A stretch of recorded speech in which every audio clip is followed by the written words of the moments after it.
Good morning mga boss, mga idol. So meron tayong ayusin ngayon. Gilas, Honda Wave Gilas. Sabi na may-ari, ayan, overflow daw. So buksan natin.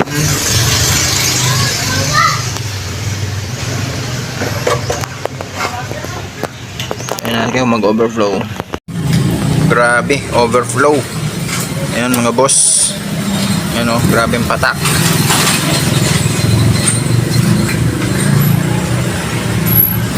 I-off muna natin ang fuel line, baka maubos ang gasolina. So carb issue, overflowing yung kanyang gasolina. So buksan natin. So nakatornilyo lang naman yan, 8mm. So ito na mga boss, natanggal na natin sa chassis. Ayan, so bago pa naman, pero napansin nyo yan, oh, grabe yung overflow dito kanina. Round slide 125 XRM. So bubuksan natin dito kasi bago pa naman to, baka doon sa float valve merong nakakalang na dumi kaya nakaangat siya. Kaya itong tornilyo dito na dalawa sa baba, yan, bubuksan natin to sa dalawa. Power tools.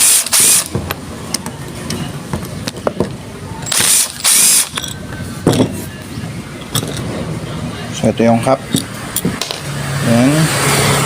Medyo madumi na. So lilinisan natin yan.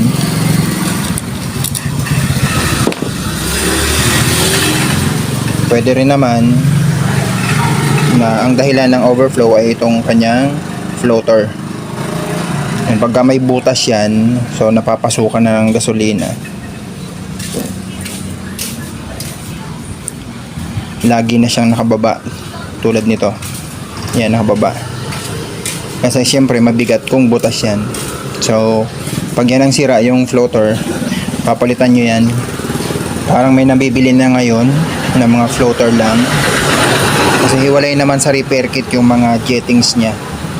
So lagi nakaganyan yan, kaya yung gasolina yan lagi nakababa. Yung floater, yung float valve yan nakabukas kasi dapat pagka puno na ng gasolina to, yung gasolina dito, yan, itutulak niya dapat ito pataas para magsara yung float valve. Tanggalin ko muna yung pin para makita natin.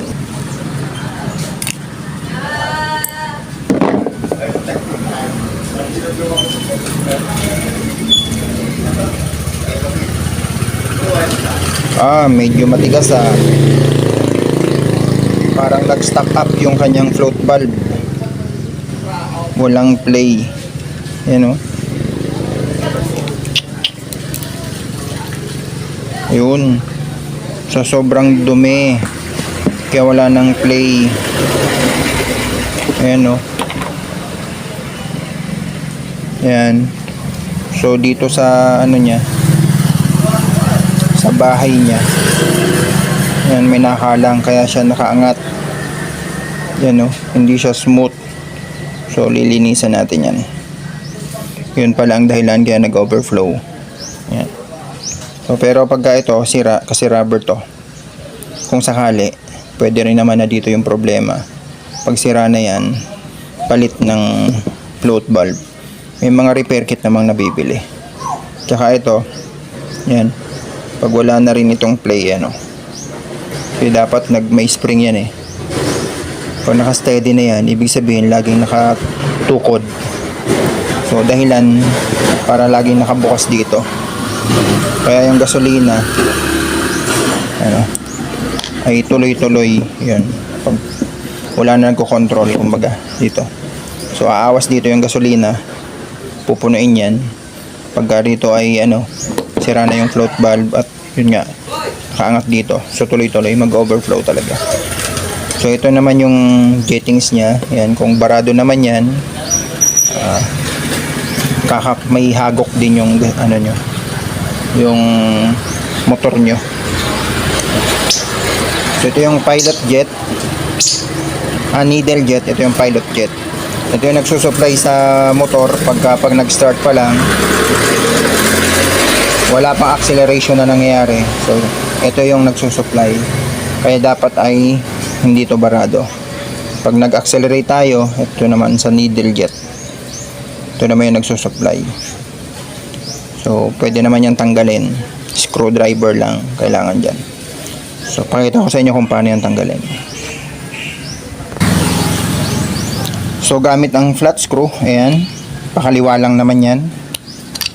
So, wala namang bilang yan. Yan. Lagi naman pakaliwa pag lulusen tayo ng tornilyo. Yan. So dapat may butas yan. Dapat hindi yan barado. At yan, mga butas niya. So hindi dapat. So lilinisan natin yan. Tsaka itong needle jet.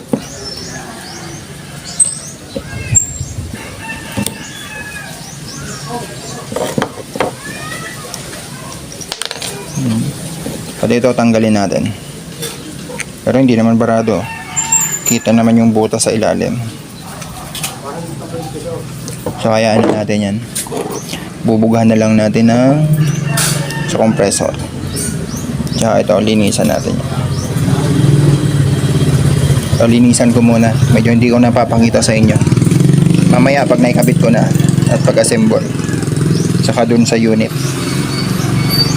kung okay na, kung hindi na siya overflow. So linisan ko muna mga boss. Assemble na tayo mga bossing. So eto mga boss, float valve, ganyan.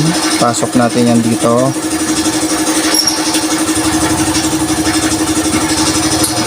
Yan. Ayan. So ganyan, nakasabit. At ganyan yan. So pasok yan dyan, yung float valve. Yan, ganyan. Tapos lagay natin ito, yung pin. Ayan. So dapat may play yan. Yan, ganyan. Ayun. So ganyan ang play dapat niyan. Pag napuno na to ng gasolina, aangat yan yung floater. Yan. So aangat yan pa ganyan. So ibabalik na natin yung pilot jet. Medyo nahuli, pero walang kaso yan. Paano natin tinanggal, ganun din natin ibabalik. Yan, i-screw lang yan. Pag humigpit na, goods na yan. Yan. Okay na yan. Ito naman yung needle jet.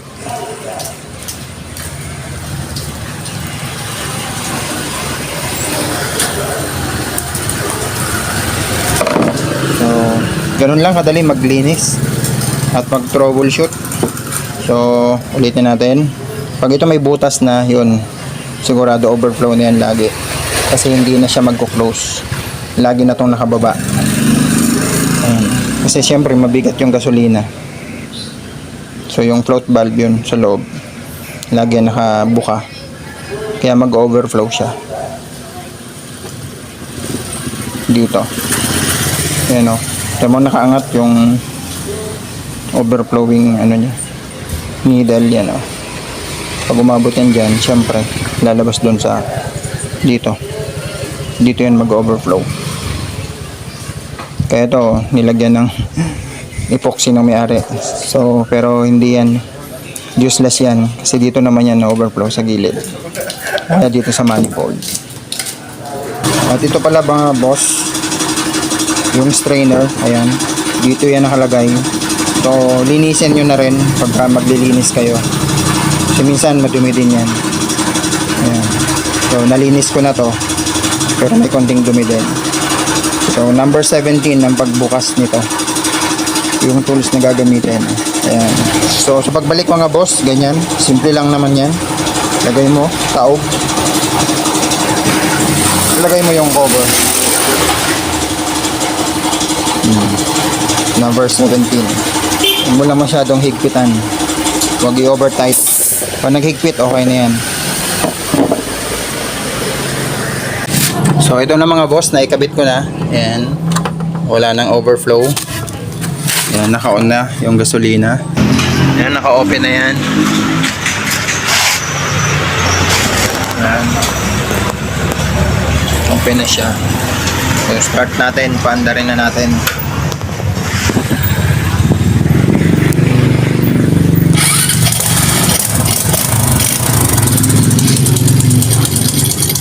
Okay na, umandar na siya. Kanina lakas ng tulo ng gasolina. Yan sa may manifold o breather. Ngayon wala na. So goods na tayo dito mga idol.